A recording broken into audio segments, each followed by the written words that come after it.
Well, hello and welcome to another episode of the Topher Project. I make no secret of the fact that I'm rather a fan of food, and a good bit of beef or lamb or even chicken will definitely make my day. But one of the questions that has been bugging me for a while is, why is meat so expensive on the supermarket shelves? And oftentimes the shelves will even be empty when you go in there. And yet simultaneously, I know for a fact that farmers are struggling to get viable money at the farm gate for selling the very sources of meat, the cows, the chickens and the lambs, etc. Pigs, of course, being no exception to that either.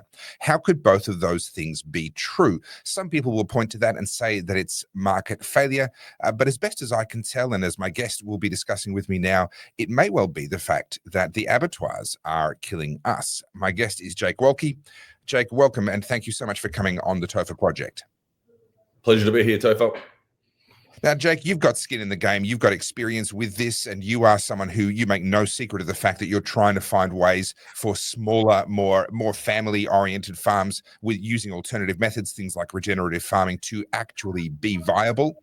So you're on their side, so to speak, but you've got a very a very particular perspective on what the solutions are here. But first, let's outline the problem. A lot of my audience are urban. They're not necessarily going to be aware of what's going on, except for the fact that meat is stupendously expensive, and they're probably assuming that farmers are going to be raking it in. What's the reality of the situation? Yeah, look, the reality of the situation is we've got a lot of disconnect in the supply chain. Like at the moment, the reason that so many of the prices are so exorbitant in the supermarket is because of environmental pressure being put on farmers at this current moment in time.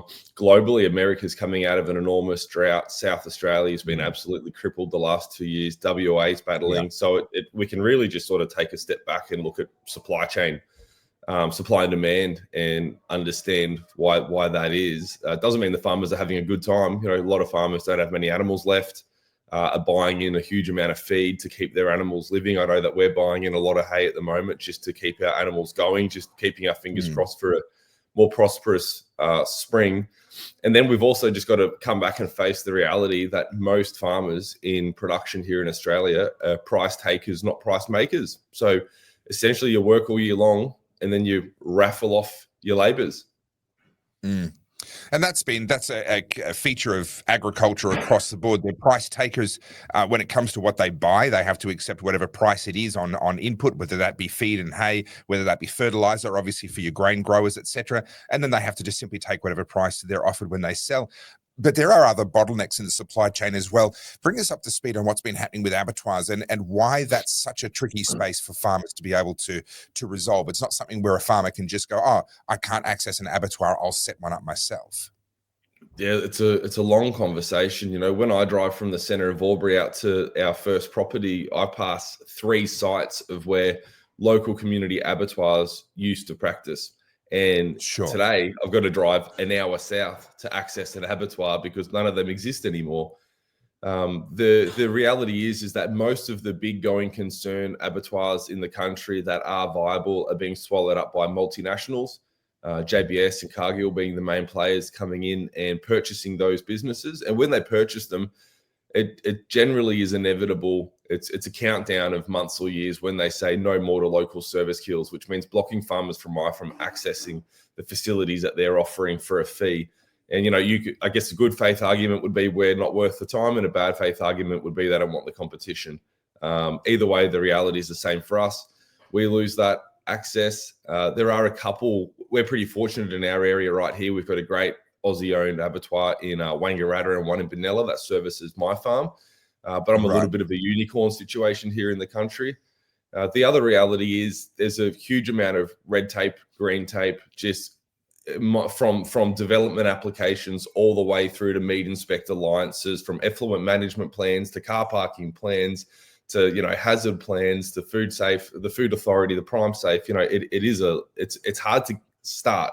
If you've been a growing concern growing into this the last 40 years, you know, you can sort of soak up a lot of this bureaucracy. But the farmers that might have the means or the gumption to actually build one of these very quickly realize that they don't want to be a slaughterman or an abattoir owner. They want to be a farmer and work in the supply chain. Hey, sorry for this very brief interruption of my interview with Jake Wolki from Wolki Farm. I have no financial interest in his business. We have no financial relationship. I'm not being paid to plug him or to interview him. But I do think for your own sake, you should check out his website, wolkifarm.com.au. They do deliver pretty much Australia-wide. You'll be doing yourself a favor. Also, if you'd like to keep the Topher Project going and help me to keep bringing you more stories and more interviews like this one, then you can go to goodpeoplebreakbadlaws.com. You'll find my books. You'll find my DVD. You'll find a range of different merch designs in hoodies as well as in t-shirts, and you'll be helping me to keep the Topher Project going. Thank you very much. Let's get back to the interview with Jake. Yeah. Well, this to me appears to be a continuation of the war on meat, the war on cattle being, I think, the bleeding edge of that particular war.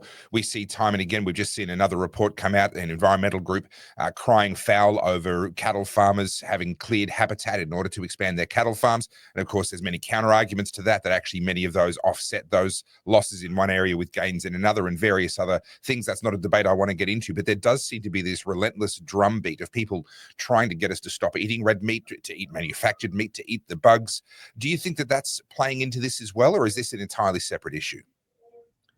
Look, the red meat industry behind the scenes is a bigger industry, and it's known to be run as a bit of a racket, a bit of a cartel around the place. And Okay. I think the pressures that are consolidating, creating this more monopoly style infrastructure, and I think that's more internal. I don't think the guys in these boardrooms are too worried about a tofu burger. Like, we've seen Beyond Meat come to market, we've seen their share prices pump, and every farmer that was convicted about their belief that red meat's good for you should have shorted that stock because it crashed and burned.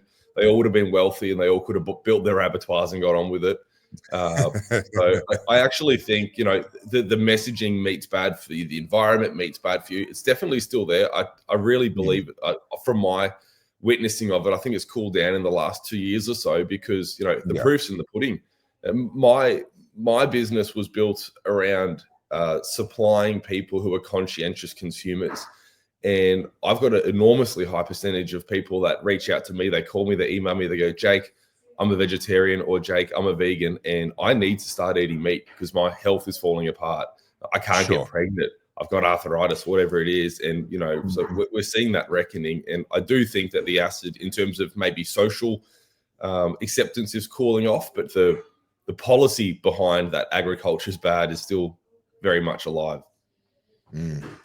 So what would you like to see as a solution to this problem? Obviously, in your particular case, as you've said, you're in a bit of a unicorn situation. The abattoir situation isn't nearly as acute for you as what it is for many other growers.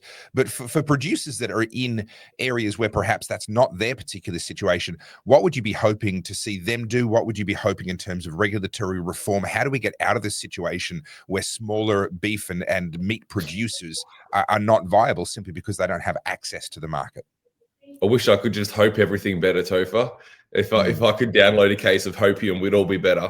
What I could fix a lot of problems with a case of hopium too. Yep, I'm right with you. Even logic would be great. Nationally, we have these game harvesting systems that are state recognized and approved by the relative food inspection authorities, that you can get a permit, go out into the bush, shoot a deer or a kangaroo or whatever it is you're hunting. There's a quick process where you've got to take the head off, take the feet off, take the offal out, put the heart and the liver back in the carcass, hang it on the back of your truck, drive it to the local game abattoir and make sure it arrives there within an hour of sunrise. And then that abattoir can receive that money, stamp it, and sell it to the community. Why can't we do that with a cow? We don't know anything about that deer. The cow that we're attempting to slaughter in our paddock, we know everything about in a controlled farming environment by the world's best farmers here in Australia. But apparently that doesn't make any sense. And if you ever bring this up to the bureaucrats in charge in the place, it's shock, horror. How could you suggest such a thing? That would be one low. We could have farmers killing on site for $20,000 worth of equipment to go on the back of their ute, and they could take their own supply chain into their own hands and then rely on game abs, because there are quite a few game abs around the country, game abattoirs that are certified to receive these wild harvest animals and just give them a final inspection and prove them for purchase, which I'm not completely against. I think, it's probably the best that we've got. And if we could tap into that with domestic livestock production, to be a massive win. Yeah. Look, it's a difficult space, and obviously we want our food to be safe. I'm not convinced that the government is the best organisation to do that, but that is the situation we have right now. And if there is a solution like the one you described, then that would be wonderful to see. Last question for you. I can hear the families up and active in the background there, and I know you've got a day to get started, so I'm keen to wind up and let you do that. But last question, Jake, you recently, and I published this on all of my socials, you recently helped a farmer to process a number of cows that were otherwise going to be slaughtered, going to be go to waste, really, due to the drought and the situation there. And you, of course, have your own butchery, etc., where people can access your meat. Here's a bit of a free kick for you. How can people access or find out about what you're offering? Well, we ship to 10,000 suburbs around Australia via our website, which is wolkifarm.com.au. And Topher, I've got to thank you. You gave us a plug helping that farmer out in Bright. I will keep her anonymous because it's hard for people that are being honest and frank in the public light about their situations being so dire that they're considering culling animals on farm. But because of that promotion we did, we were able to buy 25 bodies of beef off her. Amazing. Process that beef, sell it to our community fast, pay her. She was able to get some hay, and it's pulled her through a really hard time. So we do this with a range of farmers throughout the year. The lamb market crashed 18 months ago in Wagga, and wethers were being sold for $1. And I partnered with a local farmer and gave them $80 a head, and just grease their wheels. And we can't fix the country, but if a few guys like myself stick our head up, and then community actually supports us, we can actually create a bit of awareness and shift the needle for maybe one or two families' lives at a time, which is enough, I think. Yeah. Well, Jake, more power to you, more wind in your sails. You are trying to showcase better ways of doing farming, better ways of getting market access, and indeed multi-generational farming there. We're seeing the generations there. We know that this is a crisis. We know that this is a real challenge that we're facing here in Australia, and it takes people like you right at the coalface doing what you do. So thank you so much, and thank you for bringing us up to speed here on the Topher Project. Thanks very much, Topher. Cheers. Thank you for watching my interview with Jake Wolki, all about the situation with farmers and primary producers and growers, and unfortunately the abattoir situation, which does seem to be creating a very, very big problem for the smaller producers who are trying to do the right thing with regenerative farming and other more sustainable farming practices. You can help me to keep the Topher Project going and bringing you stories like this one by going to goodpeoplebreakbadlaws.com, checking out my books about civil disobedience in the modern age, the theology of civil disobedience, as well as my multi-award-winning DVD documentary Battleground Melbourne.